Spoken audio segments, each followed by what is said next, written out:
Jocelyn here. We're in Kona, a couple days before the race. Feeling ready, feeling good. So tell us a little bit about your prep for Kona this year and maybe how it's been a little different than previous years. Yeah, so this year I decided I was just going to go down to Texas like I always do, and we put a video out about that training camp, and that was the plan. I just go to Texas, I have a great place there, I have a great training set up and everything, and then come to Kona, about a week or two out, like usual. And I had a friend say, well, why aren't you just going and doing your prep in Kona? It's like, oh, well, that actually might be a good idea to try to go do. So I decided to change plans and do that. And very, very, very, very fortunate to have some amazing friends, Steve and Cece, who own this amazingly beautiful house and have let us stay here and stay with them for the past several Konas that I've done, and just really, really grateful for that and their massive generosity to me and my family. And honestly, this Kona prep wouldn't have been able to happen without them, and I'm really grateful that I was able to be out. I came out 4 weeks early and was able to make some really good training memories and good vibes on the island, out on the Queen K and the Energy Lab, just everywhere. I was able to do swim, bike, and running out on the course, and it was so valuable because I was able to have different conditions out there on the Queen K, and I honestly think it's the bike that is just the most dynamic out here, because the winds just make it so different in every location, and just to be able to understand what's typical and what can happen and things like that. It was just super awesome and nice I probably rode from Kona to Kauai 15 times, in the last 4 weeks. And so, yeah, it's just been super, super valuable to be able to feel the conditions and see the conditions as they change. What kinds of things have you done with your equipment? Any changes that you've made this year that is different than what you've run in the past? Yeah, so I am on a matte black Ventum right now. I just got it dialed in this last weekend. It's super awesome. I love it. I feel like I'm in stealth mode with it, which is super fun. And then also, just a couple of different things on the bike. My crank arms are still the rotor Aldu's, but they make a carbon version now, which means stiffer and more power transfer, which is always awesome. And so I have those. I have 155s as usual on there. And my usual 56-42 on front on the chain rings, and then an 1130 in back. And then I have my same BMIzed cups that I have running on there as well. I love my head wheels are the same that I ran here last year, the Jet 180, which is super revolutionary. It broke ground last year and turned a lot of heads. It's so fast. It tests just almost as fast as their disc, and it's lighter. So it's the perfect wheel to run here. And then I run the 6 in front. I have my Jacob saddle Type 5. I've ridden on the Type 5 since I literally started racing here in 2014. I remember I got a fit, and the fitter had me change to the Type 5, and ever since then I've been on the Jacob Type 5. Race week in Kona for the pros. Talk a little bit about what that's like, what kinds of experiences that you have aside from just getting your training and taper nailed down. What other kinds of things happen for you on race week? Yeah, there's usually a bunch of photo shoots with different sponsors. So just, doing photo shoots and, doing Ironman photo shoot and interviews, I was part of the Champions Club with Full Gas and Ironman, and that was really fun. It was just a massive community of women who came together doing this race, and just to hear of everyone else's experiences and everything online, and now in person has been, really fun to be able to do. And just a lot of trying to make everyone happy.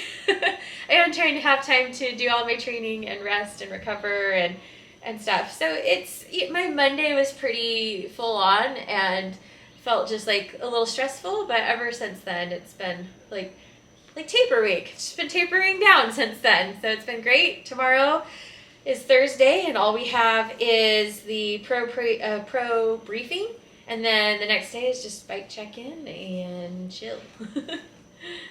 What kinds of stuff happened in a pro briefing, and do you remember it being much different than briefing when you were an age grouper? I guess, just even as the briefings as age groupers, and there's a lot of age groupers that don't go to briefings because they're like, I've done this so many times, I don't need to go, and everything. We have to go to the pro briefing. We have to sign a big sign saying that we're here. We have to sign in. That's our way to say we went to the pro briefing.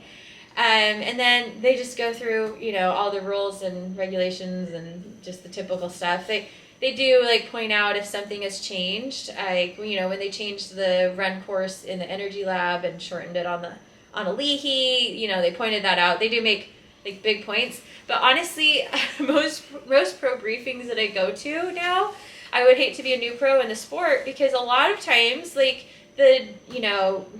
usually the official or race director. It just depends on who's there and stuff. They're like, well, y'all have done this a million times. You know how to do this, so we're just going to skim through this. And it's like, well, if you haven't done this before, that's not very helpful. But they do send out a lot of information by email, so if you feel like you need to read stuff, you can always sit down and read things. And there's a lot of taking pictures of the slides as they go through them, because that's sometimes helpful to go and review. And you can always ask them to email you the slides or anything like that. But it's just the typical things. There are different things here in Kona for us pros. We have pro fluid aid stations on the run.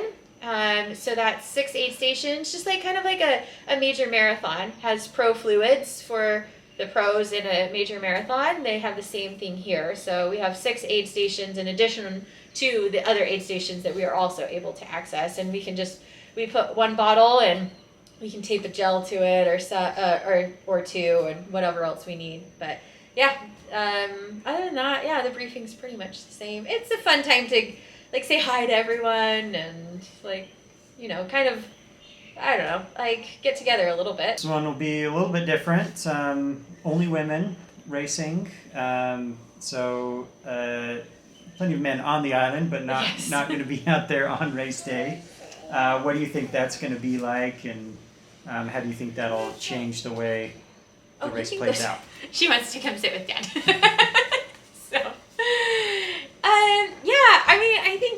I think all of us women have gotten that question in every interview we've done, and I think the first interview that I did was with Feisty Media, and that was last week, and I was like, oh, it's super cool, us women and only women on here on the island to race and things like that. And I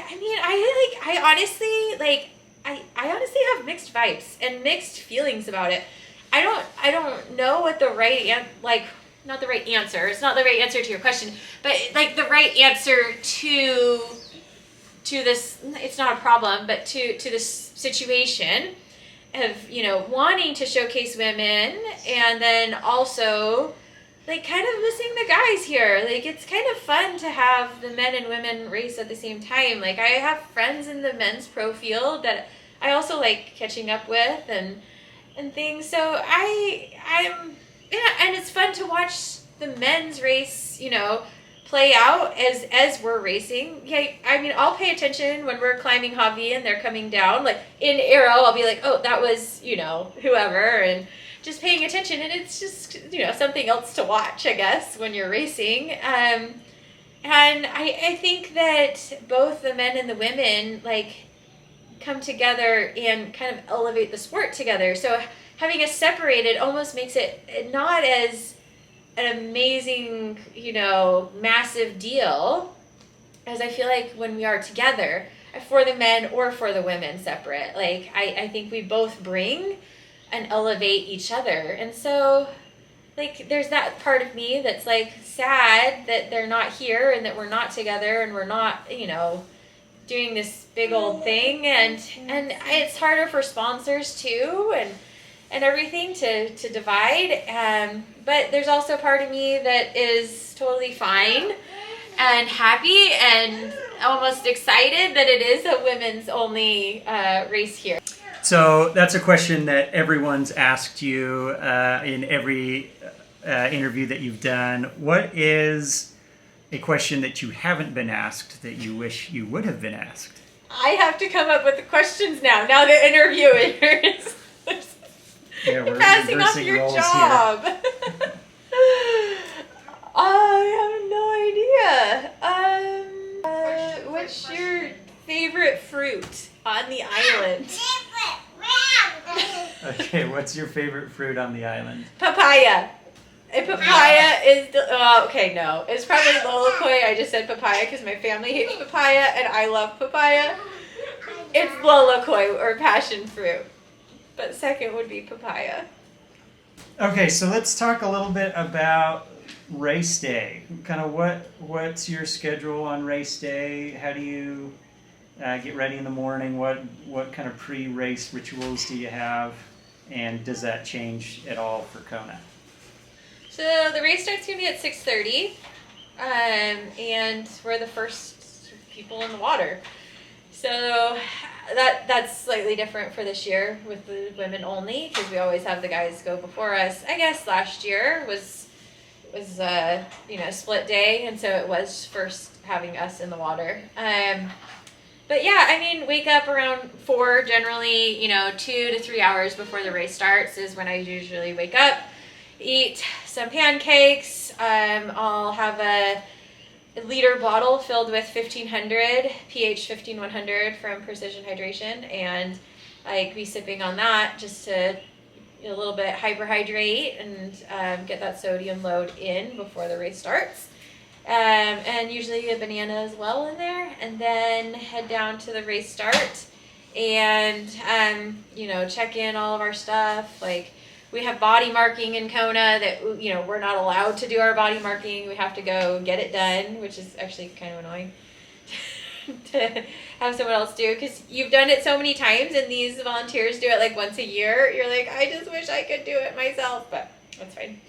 And then, go to my bike, pump my tire, pump my wheels, and put my nutrition on the bike, and then usually find a quiet spot and just kind of like get in my head, not get in my head, but like stay in my head, stay in my zone, and things like that. So once you get everything prepped and get in the water, what do you like to do for a swim warm-up? Do you like to warm up? How hard do you go? What's your warm-up look like? So here, it's just going to depend on when they let us get in the water. A lot of times we get in the water and we swim to the swim start, and that's kind of our warm-up. And that's just, how this race goes generally, if you want to get a nice good spot on the start line, which I always want to. And so, that's swim warm-up. And then you go and the gun goes, or cannon, I guess, goes off, and it's full gas from then on. So you've said in multiple instances that the PTO swims have not been great for you, that kind of dive starts maybe doesn't suit you well. Seems like Kona, you've had generally pretty good swims. What is it about the Kona swim that suits your style? You usually catch dolphin fin, and then just, it just helps me go on. No. That would be cool, though. It is one of the most spectacular swims. I love this swim, and I love Ironman New Zealand Taupo swim. They're both my two favorites. I don't think I could pick one over the other. So I think that helps a lot. Honestly, like, loving the swim and just loving the location and loving the environment, I think helps a lot to make you do well. Like, a happy athlete is a fast athlete, and that matters if you're happy with the location that you're in, which obviously this is amazing. And so I think that's a big difference. I think in water versus a dive or a beach start is it's a lot different dynamic for so I think that a beach start or a dive start and an open water, like, in water start is a very different kind of start. And I guess I started racing with a lot of in water starts, and so that's what I practiced, I got used to, and everything, and I haven't had enough time to practice those dive starts and those beach starts. Like, we did a lot of work on it this summer, and I do think it improved. But I think those PTO races are just a little more aggressive. I mean, maybe I'm going to be proved wrong on Saturday here, and we're going to have a really aggressive start, which I actually think is going to be the case, because there's a lot of women out there who want to get in that front pack, who want to get in that group on the bike. And I think there's a couple of women who not making that group means they're not going to have the chance to be able to win the race. And so they're going to do whatever it takes to be able to get in that group, and that means to be aggressive. I'm not a very aggressive person in the water. I generally don't want to clobber someone, because I don't think it's fair racing. Per se. I had Tim Floyd, Magnolia Masters, tell me, he's like, well, if someone is aggressive and is pushing you back or whatever in the water, they are impeding your paycheck. And so you need to fight for that paycheck just as much as they're fighting for theirs. And so I thought that was a really good view of it. Instead of making it personal, it's just about money or the place and things like that, which I think that helped me, because money to me, because of my husband, is not as personal as, like, I don't want you to do well, so I'm going to tear you down kind of vibe. I think they're two different feelings. So, get out of the water, get through transition. What do you think the bike's going to be like, and what kind of dynamics do you think you might see on the bike on Saturday? Yeah, I've come into Kona with really good bike fitness several years, and then I don't feel like I've really been able to display it as much as I want to in Kona. I think I displayed it very well at Ironman Texas this year. I had a great bike. I broke the course record, and yeah, it played out absolutely perfectly. As much as a bike can be perfect, it really did. Just so smooth. I felt so good the whole time. And had pretty much even power through the entire day, maybe slightly higher at the end. And so I would love for it to play out like that. I think in previous years, everyone's in their peak form here. Everyone is, and so just because your bike fitness or run fitness, just because your fitness is higher than before doesn't really mean anything, because everyone's is higher than before and higher than ever and everything. So I think Lisa Norden is going to be a big one to watch that hasn't been mentioned, right? People like Taylor Knibb, Daniela Reeve, Lucy, all of these people have been mentioned about on the bike and to watch and stuff like that. And I mean, Taylor and Daniela have made names for themselves on the bike. I mean, Taylor has raced professionally as a cyclist, and so those people are already known. But I think Lisa Norden last year had one of the fastest bike splits with a 5-minute penalty. Including that 5-minute penalty, she had one of the fastest bike splits. So I think that shows, if she's in that same form as she was last year, and then she ran well off of that as well, I think she's a massive one to watch. Annie Haug also has her bike fitness, I feel like, has increased dramatically over the last year or two. And so she's going to be one to watch for sure. I think even if she has a bad swim, which she did on the practice swim, even if she has a bad swim, she's still going to have a stellar bike and run combo to still be able to fight for that podium or win. And so that was a really roundabout way to answer, what do I think is going to happen in the bike. And so I think it's going to be a big group until Hawi. And this is what always happens every single year. It's a big group until Javi, and then Javi just like breaks everyone up. Last year, Javi broke a lot of people up because that's where the penalty tent was. But hopefully that's not going to be the case this year. I'd rather see it be like Javi breaks everyone up because, some people are able to push higher power down the hill and have better gearing for down the hill, or, just that's, a little past halfway. And so who's been saving it for the back half and things like that. So yeah, it'll be, everyone has said it so much this year. This is the best field that we've ever had assembled here in Kona, and it's just super exciting to be able to be out there and see what's going to happen. It's a triathlon, and this is what makes it so fun. It's swim, bike, and run, and it's so dynamic. I think it's so much more dynamic than just a running race or just a swimming race or just a biking race because of that. So this year, early this year, 2 surgeries. You've obviously told that story quite a bit. That probably affected your run more than any of the other 3 disciplines, just because that was harder to come back to the run than any of the other ones.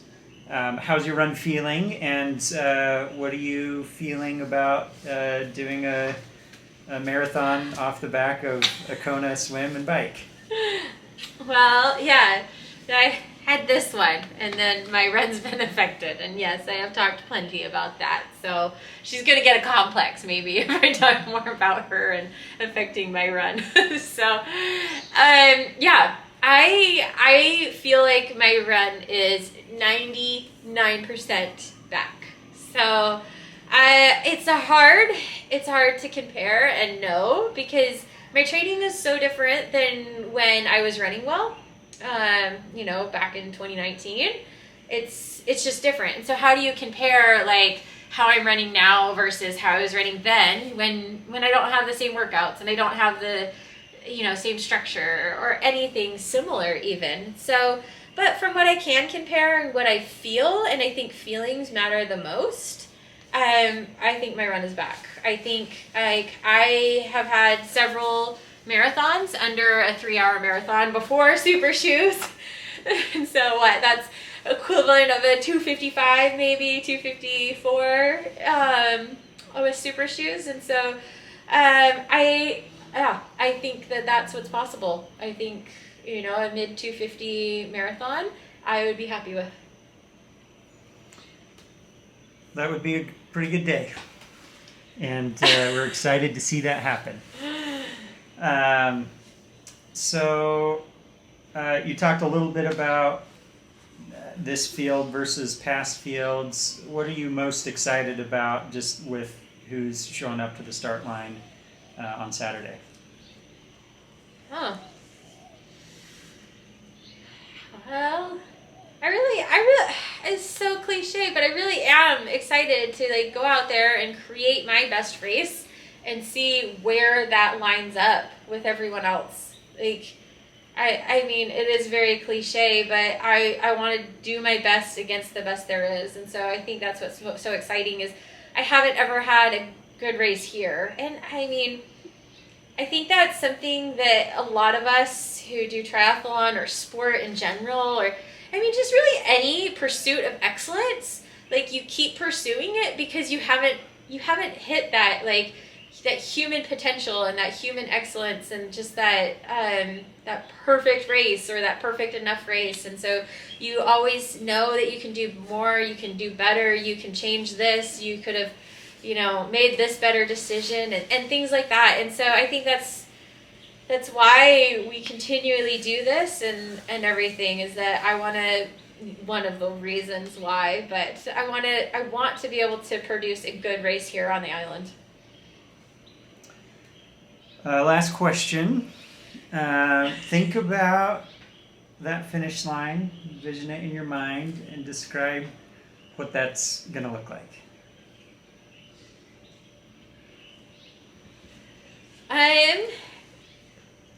Generally, I look past finish lines.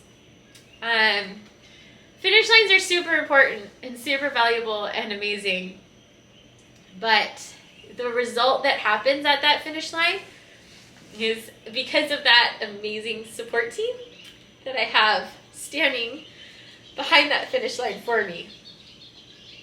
And so that finish line, I honestly envision being top 3.